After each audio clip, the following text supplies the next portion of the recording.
Warsito tentang 7 pemimpin Indonesia. Diceritakan oleh Gus Miftah. Ronggo Warsito pernah mengatakan demikian. Indonesia itu akan dipimpin oleh 7 model macam kepemimpinan. Yang pertama, menurut Ronggo Warsito, sekali lagi, kalau yang berbicara Ronggo Warsito itu bukan ramalan. Karena man ata arafan au kahinan fasaddaqahu bima yaqul faqad kafara bima unzila ala Muhammadin. Kalau yang ngomong dukun itu ramalan. Oh, tenan, itu ramalan. Ronggo Warsito pernah mengatakan demikian. Ini namanya firasat bagi saya. Karena Kanjeng Nabi pernah mengatakan ittaqu firasyatal mu'min fa innahu yanduru binurillah. Takutlah kamu dengan firasatnya orang mukmin, karena mereka melihat dengan cahaya dan nur dari Allah. Beliau bilang apa Bapak Ibu? Yang pertama, Indonesia itu akan dipimpin oleh model kepemimpinan dengan bahasa besarnya adalah Satrio Mukti Wibowo, mohon maaf, Satrio Kuncoro, Murwo Kuncoro. Seorang kesatria yang sangat terkenal. Tapi mohon maaf, sering dipenjara. Kalau kita ngomong ini dengan gampangnya, kita bisa menyebut nama Pak Soekarno. Satrio yang sering dipenjara. Yang pertama. Kemudian yang kedua adalah Ronggo Warsito menyebutkan Satrio Mukti Wibowo, kesandung kesampar. Seorang kesatria yang sakti, dia berwibawa, tapi akhirnya jatuh oleh rakyat. Orang langsung menganggap ini Pak Soeharto. Jadi kok saya mikir, kok Presiden Indonesia itu belakangnya O, depannya Su. Saya berpikir, saya lebih suka manggil Pak Prabowo ini bukan Prabowo, tapi Subianto.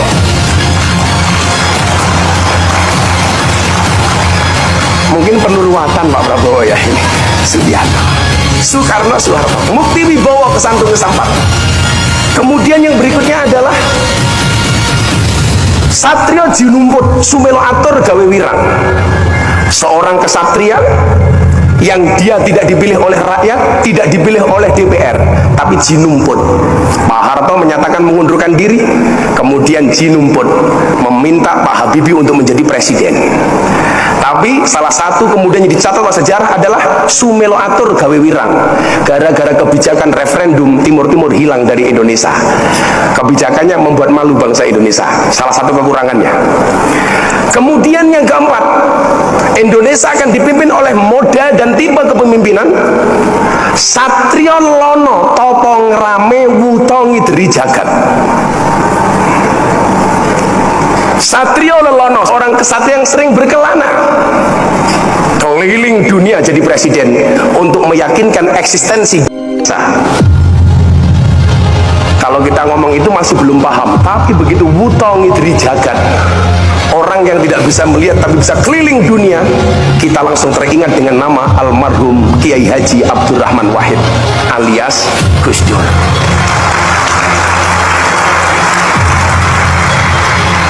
Satrio Lelono Topong Rame Wutongi Dri Jagat, Gus Dur. Dan saya termasuk orang yang sangat mengidolakan Gus Dur, karena bagi saya orang yang tidak bisa melihat tetapi hatinya terang di Indonesia cuma ada dua. Satu Gus Dur, nomor dua si buta dari gua hantu. Saya ingat Pak Prabowo, Gus Dur itu zaman Orde Baru pernah dicurigai sama pemerintah. Gus Dur rapat dengan para kiai, datang intelijen ngawasi rapatnya Gus Dur. Gus Dur bilang sama kiai, para kiai mulai sekarang takallum bil lughatil arabiyah, kita bercakap-cakap pakai bahasa Arab. Intelnya pulang Pak, ditanya sama komandannya, Intel apa tadi hasil rapatnya Gus Dur dan para kiai? Intelnya jawab, aman komandan, Gus Dur dan para kiai hanya saling mendoakan. Gus Dur dilawan itu. Kemudian yang kelima, tipologi pemimpin Indonesia adalah Satrio Piningit Hamung Tuwuh. Seorang kesatria Piningit yang dia mendapatkan nama besar karena bapaknya orang besar. Maka kita mengenal dengan nama Megawati Soekarno Putri.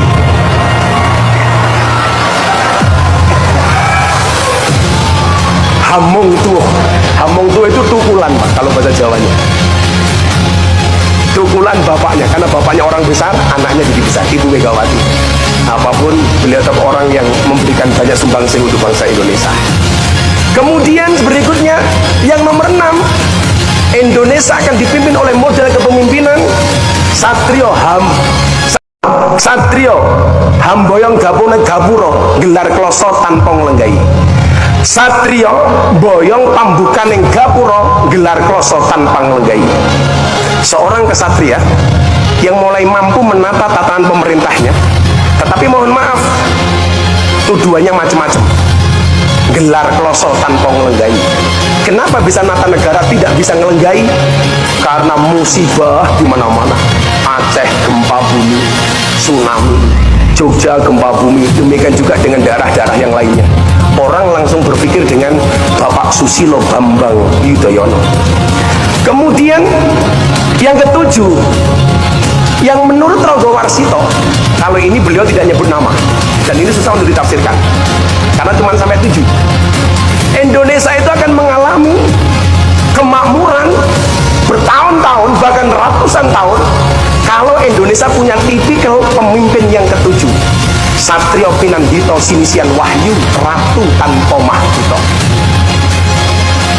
Seorang kesatria yang dekat dengan rakyat, dekat dengan Tuhannya, menjadikan ulama sebagai panutannya. Tapi ingat, Ratu Tanpa Mahkota. Begitu banyak kekuasaannya yang dikerdilkan. Orang langsung nyebut, apakah ini pasangan Pak Jokowi dengan Kiai Ma'ruf? Pertanyaannya, kenapa Ratu Tanpa Mahkota? Gara-gara embel-embel petugas partai seolah-olah berkuasa tapi tidak punya mahkota. Tapi dengan segala keterbatasannya mampu menjadi pemimpin yang hebat. Nah, kalau yang nomor 7 ini kemudian menjadi tipologi bukan sosok, kemudian dalam bahasa lain disebutkan siapakah presiden berikutnya. Yang pertama, banyak mufasir ramalan Ronggo Warsito atau firasat Ronggo Warsito yang menyatakan bahwa pemimpin Indonesia adalah yang mampu meneruskan gerak langkah Presiden Joko Widodo, yang dianggap mampu untuk membawa misi-misi Presiden Joko Widodo, sehingga apa? Program-program Pak Joko Widodo tidak akan hilang. Nah, pertanyaannya itu siapa? Tapi kalau menurut Jongko Joyoboyo, Presiden Indonesia itu rata-rata belakangnya O, maka muncul nama Soekarno, Soeharto, Susilo Bambang Yudhoyono, Joko Widodo. Besok